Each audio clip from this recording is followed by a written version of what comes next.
Pascal Perrineau, bonjour Pascal. Bonjour. Merci beaucoup d'être avec nous, politologue, professeur émérite à l'Institut d'études politiques de Paris. Emmanuel Anison, bonjour Emmanuel, merci d'être là. Grand reporter à l'Obs et vous suivez particulièrement ces mouvements et on va en parler évidemment. Vous avez suivi depuis le début le mouvement des Gilets jaunes. On va parler de tout ça. Audrey, évidemment, nous a rejoint et on va parler dans ce club de la mobilisation sociale. Nouvelle journée de mobilisation aujourd'hui à l'appel des syndicats et c'est la première depuis l'adoption de la réforme. Alors quelle peut être la réponse de la rue? On verra ça. Et puis même mobilisation va-t-elle changer de forme? Va-t-on vers une gilet jaunisation de la contestation? Vous nous direz ce que vous en pensez. Et on parle de ces mobilisations tout de suite. C'est l'actualité dans nos régions.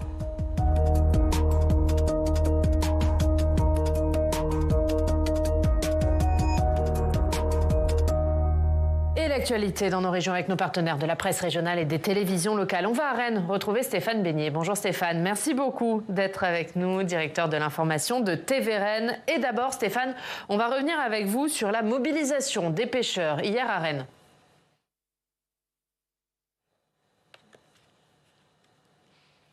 On n'entend pas.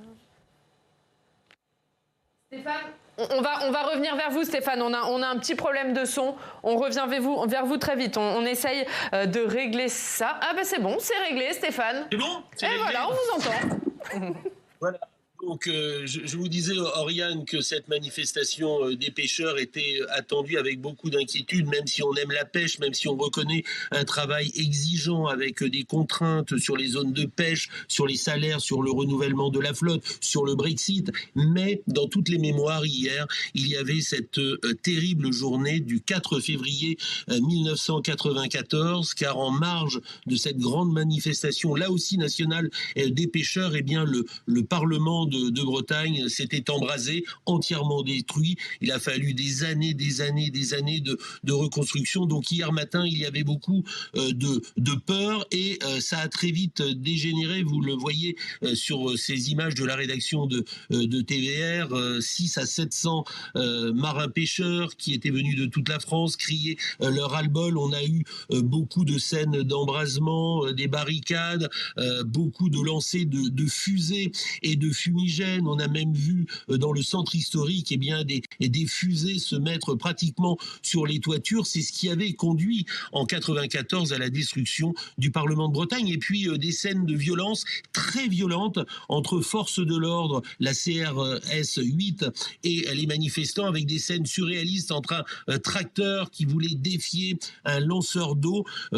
Scène vraiment très très dure hier que vous voyez dans le centre de la capitale bretonne. Grosse tension dans cette manifestation nationale des pêcheurs. Et Stéphane, de façon plus générale, on en est où des blocages du côté de Rennes et quelle mobilisation est attendue aujourd'hui ? Alors, grosse mobilisation à partir de 11h dans le centre de Rennes. Ce matin, eh bien, la rocade est menacée avec des barrages filtrants. À la SNCF, le train de 6h08 en gare de Rennes à destination de Saint-Malo a été entièrement bloqué. Également, le centre de dépôt principal des bus est bloqué, paralysé ce matin. Plus de 35 lignes de bus ne vont pas circuler. Pour les 2 lignes A et B du métro rennais, là, pas de soucis. Des problèmes également au niveau des poubelles. Les 2 centres d'enfouissement sont toujours paralysés, donc les poubelles débordent fortement dans la capitale bretonne. Et puis au niveau du tri postal, c'est bloqué. Et dans les écoles, 13 écoles fermées, 61 cantines ne vont pas fonctionner et 33 temps d'école ne vont pas là aussi fonctionner. Donc aujourd'hui, grosse manifestation, et s'il faut donner une phrase forte de Fabrice Lerestif, le responsable départemental de Force ouvrière, eh bien après la déclaration du président de la République, on ne lâche rien. Voilà la tonalité à Rennes et en Bretagne. Merci beaucoup. Merci Stéphane Beignet, directeur de l'information de TV Rennes. Emmanuel Anison, c'est la 9e journée de mobilisation aujourd'hui, mais c'est la première depuis l'adoption de la réforme au Parlement. Est-ce que ça peut changer le profil des manifestants et leur état d'esprit ? C'est toute la question de cette semaine, puisque jusqu'ici, on avait quand même dans les manifestations En dehors, je parle des manifestations intersyndicales. Je parle de ce qu'on a vu depuis quelques jours avec ce qu'on appelle ces échappées sauvages. Il y avait quand même beaucoup de militants. C'était un nœud de militants très à gauche auxquels s'agrégeaient des gilets jaunes qu'on retrouvait. Moi, j'ai retrouvé vraiment plein de figures gilets jaunes que je connaissais. Et puis quelques personnes en plus. C'est vrai que la question cette semaine, ça va être est-ce que ce mouvement va être rejoint par des personnes beaucoup plus diverses, type ces pêcheurs, c'est-à-dire des actifs, des jeunes. Par exemple, j'ai quand même commencé à voir aussi des jeunes de Place de la Concorde qui n'avaient même pas manifesté depuis le début de l'année et qui disaient on vient parce que c'est le 49-3, parce que là c'est vraiment le truc de trop en fait, face à un système politique auquel on ne croit plus. Et c'est vrai que là le bac va être passé, il y a des examens qui vont être passés. Toute la question est de savoir est-ce qu'il va y avoir une mobilisation au-delà de ce cœur militant en fait. Oui, Pascal Perrineau, on va rentrer dans une autre forme de mobilisation avec d'autres types de manifestants. Oui, mais c'est un enjeu tout à fait décisif parce que si la mobilisation sociale obéit, j'allais dire, à la logique qui a précédé l'usage de l'article 49 alinéa 3, au fond, le soutien d'opinion peut continuer parce qu'il y avait une intersyndicale unie ou relativement unie. Les manifestations étaient grosso modo de bonne tenue.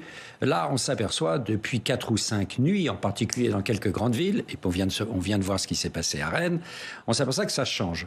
La violence, et la violence extrême parfois, s'invite dans la mobilisation sociale. Et on va voir aujourd'hui, est-ce que les syndicats ont la capacité, j'allais dire, à maintenir c'est le calme relatif qui existait dans les mobilisations précédentes, ou est-ce que ça dégénère? Parce qu'à ce moment-là, la grève d'opinion qui fait la solidité de la mobilisation sociale. Parce que des manifs à 1 million, etc. en France, on a déjà connu ça dans le passé, ça n'a jamais empêché la réforme des retraites de passer.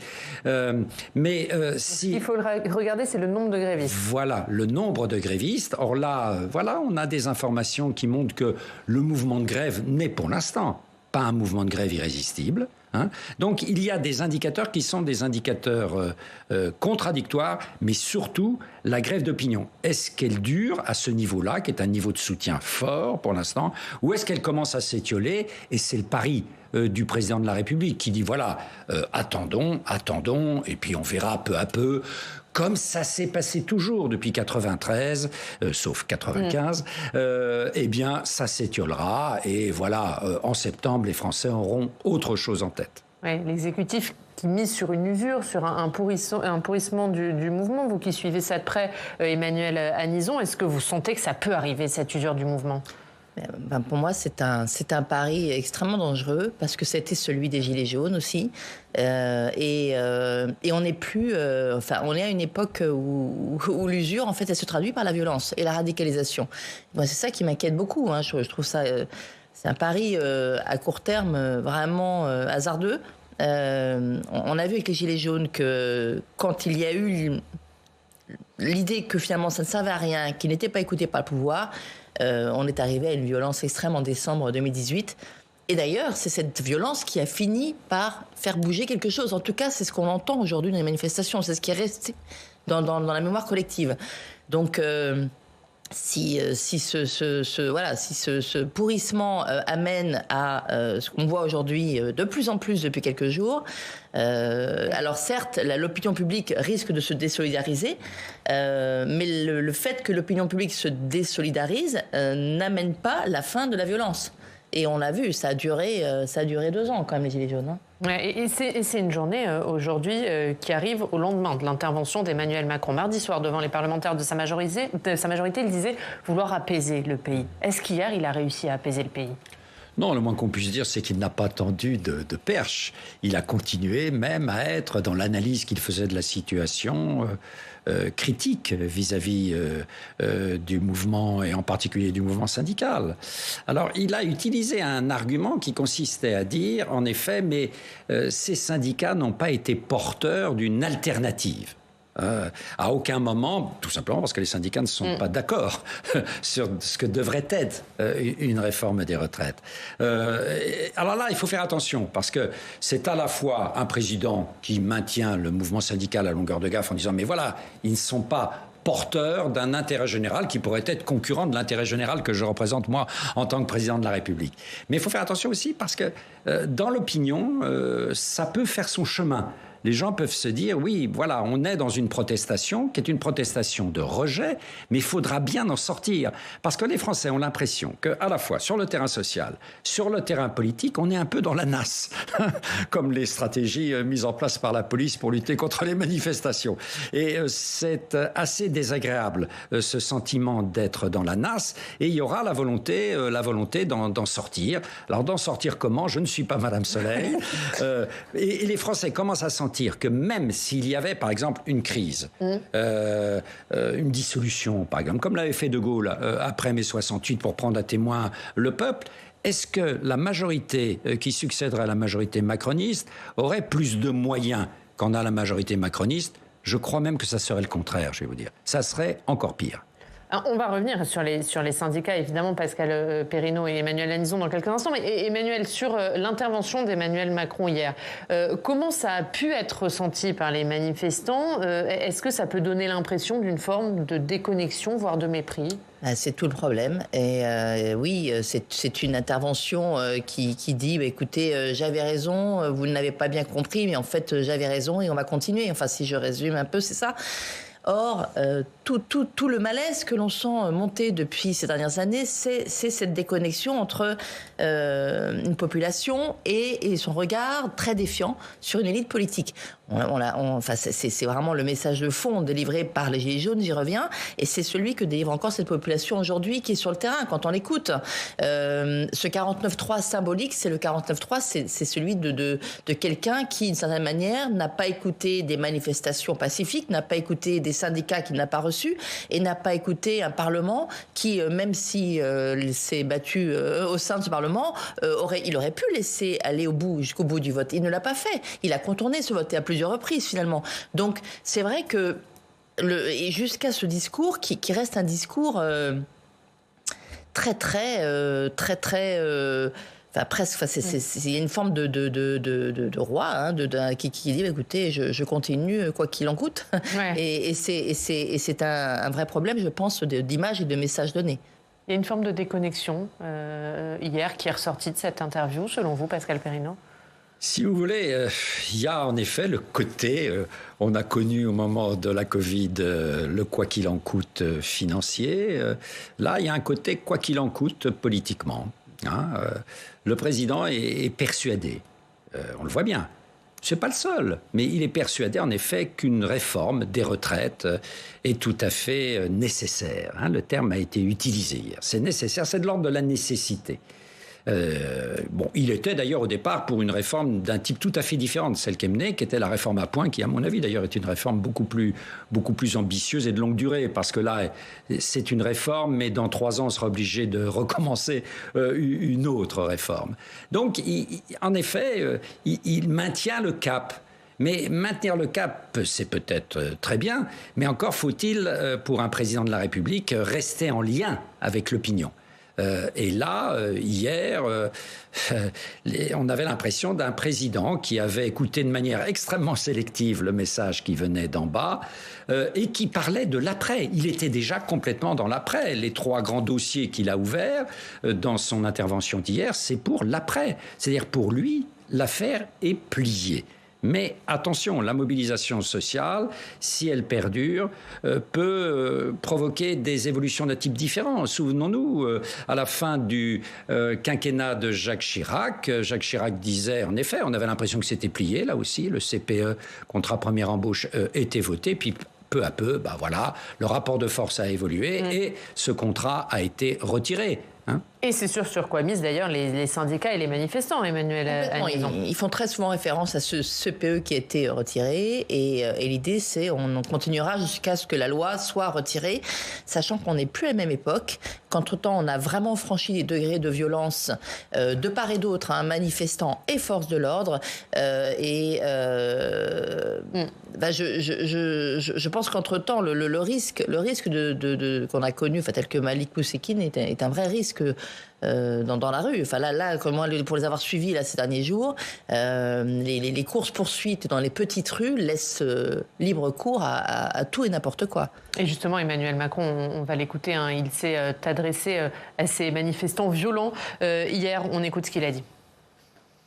On ne peut accepter ni les factieux ni les factions. Mais à côté de ça, il y a des millions de Français qui manifestent. Oui, mais ceux-ci, il faut les écouter, il faut écouter leur colère et y répondre. Voilà, il fait la différence entre les manifestants classiques dans le mouvement syndical et les manifestants violents. On ne peut accepter ni les factions ni les factieux. À qui il s'adresse précisément quand il prononce cette phrase, Pascal Perrineau ?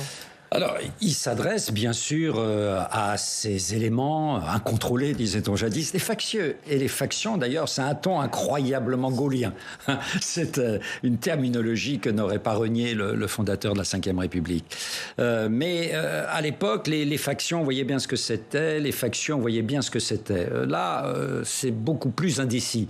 Il y a en effet cette espèce de gilet jaunisation qui transforme parfois des citoyens relativement paisibles en personnes qui vont, oui, se mettre à agresser les policiers, acheter éventuellement des bouteilles. On a vu ça déjà au moment du mouvement des Gilets jaunes.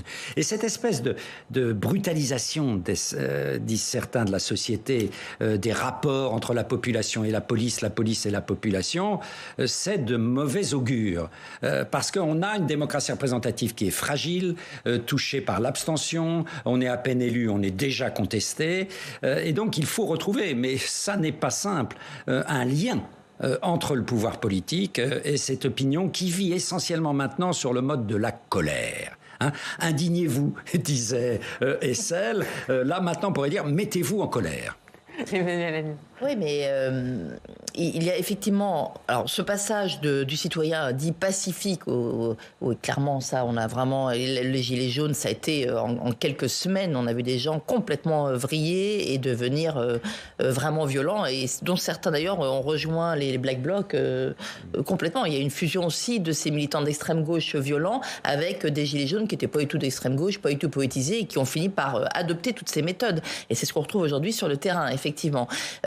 Quand on se promenait dans les manifestations pacifiques ces dernières semaines, moi je posais systématiquement la question à mes interlocuteurs en leur disant et la violence, et même de la part d'adultes, de personnes, profs d'université, j'entendais ce discours de dire moi non, mais au fond peut-être qu'elle va être nécessaire. Enfin, il y a cette petite musique là. Et face à ça, quand on dit on ne sait pas quoi faire, mais il y a une demande absolument fondamentale aujourd'hui de changement de système politique. Je ne parle pas de 6e République, je parle simplement de participation. Les citoyens aujourd'hui estiment qu'ils doivent plus participer au fonctionnement de la politique, à une démocratie participative qui d'ailleurs avait été une des promesses d'Emmanuel Macron en 2017. Il avait dit qu'il rajouterait de la participation à cette démocratie, ce qui clairement n'a pas été le cas. Sur la violence, c'est vrai qu'on l'a entendu dans les reportages des professeurs, des personnes en famille qui manifestaient et qui disaient on est des millions dans la rue, on n'est pas entendu, peut-être qu'il faut en venir à une certaine forme de violence. Et c'est vrai qu'il n'y a pas d'issue, ils ne voyaient pas d'issue différente sur ce sujet. Et est-ce que ce ressenti chez les manifestants, c'est aussi une mauvaise nouvelle pour les syndicats ? Jusqu'à maintenant, les manifestations syndicales se sont toujours bien passées. Est-ce que c'est une mauvaise nouvelle, cette radicalisation ? Est-ce que ça pourrait dégénérer ? Oui, les syndicats, d'ailleurs on le voit quand on écoute les leaders syndicaux, et particulièrement Laurent Berger, personne n'a envie que la violence s'invite au cœur des grandes manifestations comme celles qui auront lieu cet après-midi. Mais il faut bien voir que, si vous voulez, on est en France, on n'est pas en Allemagne, on n'est pas en Grande-Bretagne, on n'est pas en Suède, loin de là. Et qu'il y a en France ce qu'un historien, François Furet, jadis appelait la culture révolutionnaire. Si vous voulez, le Parti communiste est presque mort, mais la culture révolutionnaire dont il était porteur à une certaine époque reste une réalité. Et ce sont des gens qui ont l'impression qu'au bout de leur action, éventuellement violente, suivante. Il y a un changement radical des règles du jeu politique, économique et social. Le mythe de la barricade. J'écoutais tout à l'heure attentivement le reportage sur Rennes. Certains pêcheurs ou manifestants qui accompagnaient les pêcheurs ont commencé à ériger les barricades. Et en France, ça émeut une partie de la population. Vous passeriez la frontière, en Allemagne, ça n'émeut personne. Non, c'est vrai qu'on l'entendait aussi régulièrement dans les rangs de ces... Alors, pas des manifestations pacifiques, mais là, depuis quelques jours, ces images de têtes décapitées, enfin voilà, on est dans le pays de la Révolution. Et d'ailleurs, il y a une jeune fille qui avait 18-19 ans, là, en première année de droit, qui me disait, en voyant les images, on a pensé à la Révolution, alors on est venu. Voilà, donc il y a cette tradition, clairement. Ouais. On parlait des syndicats. Audrey, comment les syndicats ont réagi à l'interview du chef de l'État hier ? Pas très bien. C'est un euphémisme. Le président a pourtant affirmé hier qu'il voulait renouer le dialogue. Il les a appelés à revenir à la table des négociations après la manifestation d'aujourd'hui pour se pencher sur un texte, sur les conditions de travail notamment, mais pas sûr que les syndicats aient entendu cette partie parce que quelques minutes plus tôt, le chef de l'État leur a adressé un tacle assez musclé. Il a regretté, je cite, qu'aucune force syndicale n'ait proposé de compromis sur la réforme des retraites. Je vous laisse imaginer la réaction des principaux concernés quand on sait qu'il y a eu de nombreuses consultations avec Elisabeth Borne à l'automne et qu'il y a quelques semaines, ils ont demandé à plusieurs reprises d'être reçus par le chef de l'État sans succès. Écoutez une première réaction, celle de Philippe Martinez. Je vais le dire trivialement, cette interview, c'est du foutage de gueule et c'est du mépris encore plus fort vis-à-vis des millions de personnes qui manifestent. Ils considèrent qu'il n'y a pas eu de proposition alternative alors que la CGT, comme je suppose les autres organisations syndicales, ont fait des propositions alternatives, mais ils ne considèrent que les propositions alternatives ne sont valables que si on est d'accord avec lui. Le chef de l'État est parvenu en tout cas à garder les syndicats unis contre lui. François Aumeril, le patron de la CFE-CGC, le syndicat des cadres et des encadrants, a estimé qu'Emmanuel Macron poursuivait sa casse sociale. Mais il y en a un qui a vu particulièrement rouge hier, c'est Laurent Berger, le secrétaire général de la CFDT, le syndicat réformiste, nommément cité dans l'interview. Emmanuel Macron estime qu'il refuse l'allongement de l'âge de départ en retraite en raison de conflits internes dans son syndicat. Écoutez la réaction de Laurent Berger. Ce qu'a dit le président de la République aujourd'hui, c'est factuellement faux. Et c'est déplacé. C'est déplacé de pointer un responsable syndical dans une intervention comme ça. Je ne l'ai pas compris. Ce n'est pas le truc principal de ce qui s'est dit aujourd'hui, c'est-à-dire l'absence de réponse pour les salariés et pour les gens qui manifestent et qui sont en désaccord. Mais on a proposé un compromis, au sens où on a proposé une autre réforme, qui était d'ailleurs la réforme du président de la République en 2017 et en 2019. Il y a deux choses qui n'ont pas changé. C'est ce que disait le président de la République à l'époque, en 2019. On ne peut pas repousser l'âge légal tant qu'on est avec ce taux d'emploi des seniors aussi faible. L'autre chose qui n'a pas changé, c'est comment vous voulez qu'on travaille quand vous êtes une aide-soignante, quand vous êtes un égoutier, jusqu'à 64 ans, alors vous n'êtes déjà pas en possibilité vraiment de le faire physiquement jusqu'à 62 ans. Vous le voyez, Oriane, les syndicats ne sont pas prêts de revenir à la table des négociations. Effectivement, il a fait une erreur hier, le chef de l'État, avec les syndicats, Emmanuel Anison. Il a fait une erreur depuis le début avec les syndicats. Il y a un énorme problème de dialogue, d'ouverture, surtout avec un Laurent Berger dont on sait très bien qu'il y avait vraiment une porte possible et que c'est quand même un syndicat qui, par essence, est un syndicat de conciliation, de discussion, de négociation. Mais il y a une énorme erreur de timing depuis le début aussi. Enfin, imposer cette retraite en ce moment, c'était déjà extrêmement explosif. Et tout dans cette attitude, qui est une attitude de non-écoute et de non-dialogue, a contribué à faire de ce syndicat un vrai bloc. Par ailleurs, les syndicats, on sait, ont été dépassés par leur base ces dernières années. Et c'est la hantise de ces syndicats aujourd'hui d'être dépassés par leur base qui en fait, grosso modo, si les syndicats négocient trop, les bases s'organisent entre elles.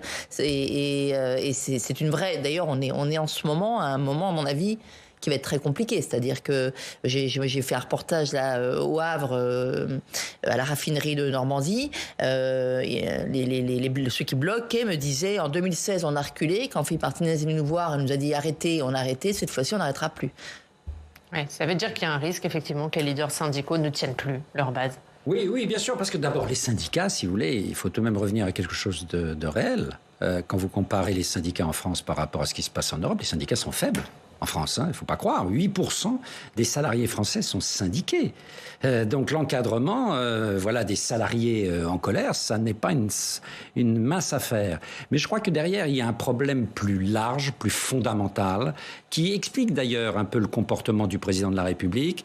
C'est que ce président de la République est hostile, au fond, aux corps intermédiaires traditionnels. On voit ces rapports très difficiles avec les élus locaux, on voit ces rapports très difficiles, en effet, avec les partis traditionnels et avec les syndicats traditionnels. Alors, très bien, on peut avoir ce type de position quand on est porteur d'une solution alternative et qu'on se dit, on va créer de nouveaux corps intermédiaires. Mais il faut bien reconnaître que depuis 2017, ça a été un échec. Regardons par exemple les marcheurs devenus Renaissance.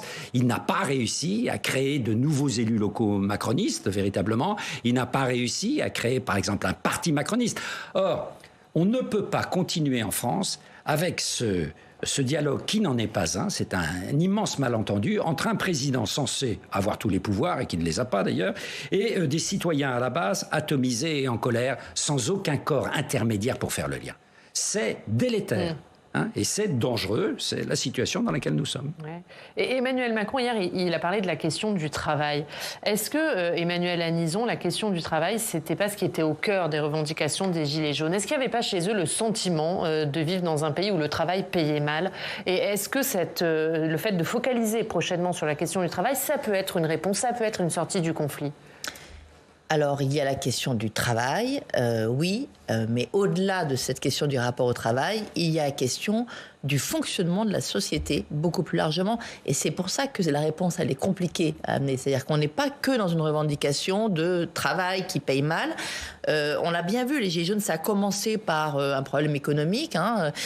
C'était le prix du pétrole à la pompe. Et puis on est arrivé... Effectivement, on a parlé de la relation au travail qui paye pas suffisamment pour remplir son frigo. Mais très vite, on est arrivé à des discussions et c'était très, très dense sur les ronds-points et dans des salles de discussion sur le rapport à la démocratie, comment fonctionne une démocratie. On a beaucoup, dans toutes les pancartes, on voyait le RIC, référendum d'initiative citoyenne, l'idée qu'aujourd'hui le citoyen devait se réapproprier en fait les outils politiques. Il y avait une vraie demande et c'est quelque chose qu'on ressent aussi aujourd'hui, on ressent ça chez les jeunes. Faut pas oublier, tout ça aboutit à quoi à la fin? À une abstention, à un vote extrême et c'est ce vers quoi on va encore plus quand on traverse des crises comme celle-ci. Donc, même dans le calcul à court terme de pourrissement, oui, mais à long terme, on est sur des traumatismes qui les uns après les autres amènent à cette désaffection vis-à-vis du politique, et c'est ça qui est dramatique. Ouais. Et est-ce que c'est pas finalement une forme de paradoxe avec des manifestants qui demandent à participer, à être plus actifs et en même temps une abstention record? Oui, la question démocratique est certainement au cœur d'un malaise gigantesque, bien antérieur d'ailleurs au président Macron. C'est pas Macron, en tant que président de la République, qui a créé tous ces problèmes. La question démocratique, on la connaît en France depuis 20 ans. Il y a un doute de plus en plus par rapport au mécanisme classique de la démocratie représentative, dont le moment fort est l'élection. Donc il faut inventer autre chose. Dominique Rousseau, le constitutionnaliste, dit qu'il faut démocratiser la démocratie. Et je crois que là, c'est une vraie question. Poser la question, c'est simple. Y apporter une réponse, c'est très compliqué. Alors, il y a la démocratie participative.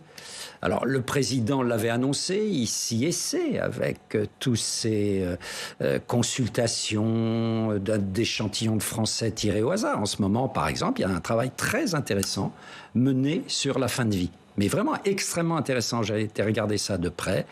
C'est tout à fait passionnant, le travail qui est issu de cette instance de démocratie participative. Et puis, il y a la démocratie directe, l'appel au peuple par le biais du référendum.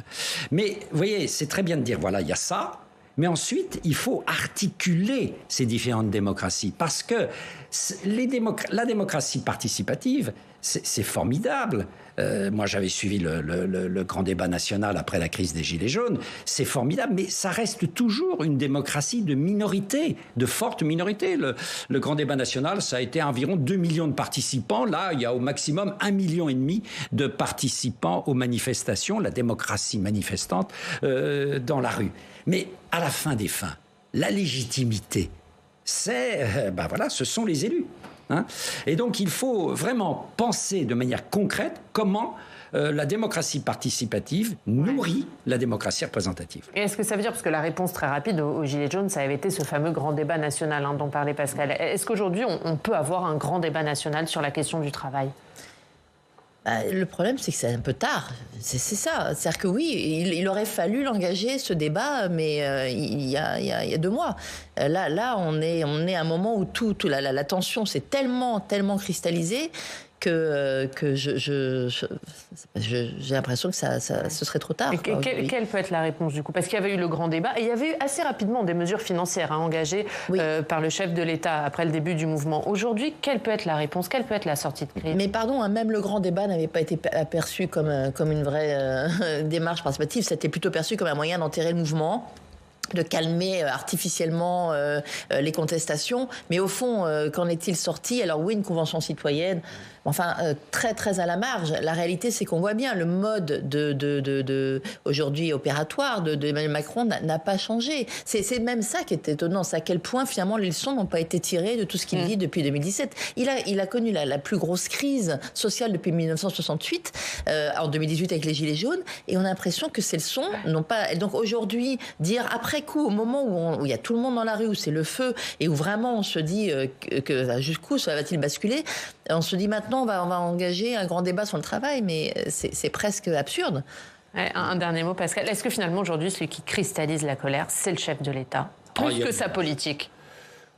Oui, en partie. Il y a un style qui contribue à fasciner certains, mais à en exaspérer bien d'autres. Donc oui, il y a de l'anti-macronisme, mais attendez, il y avait de l'anti-sarkozysme. Macron n'est pas exceptionnel à cet égard, mais il y a certainement une capacité de cet homme, j'allais dire, à susciter à la fois de la part de ceux qui le soutiennent un sentiment d'admiration et de remise de soi au président de la République, et de l'autre côté, on se met à couper les têtes, à brûler les effigies du président, et ça, on ne peut pas s'en réjouir non plus. Oui, ce que je trouve inquiétant, c'est qu'il y avait une haine de Macron en 2018. Ce que je trouve inquiétant, c'est que aujourd'hui, il y a une violence envers tous les élus politiques. Si vous regardez les permanences qui sont vandalisées, donc il y a même eu, je trouve, un degré supplémentaire qui a été franchi dans la haine du politique, plus largement. Merci beaucoup, merci Emmanuelle Anison, merci Pascal pour cette analyse du mouvement, c'était passionnant, enrichissant, merci d'avoir été avec nous. La une de l'Obs cette semaine qui sort aujourd'hui, c'est Emmanuel Macron, la République enlisée, on la voit. Emmanuel Macron en photo. Merci Emmanuelle Anison, merci Pascal, merci Audrey, on se retrouve demain.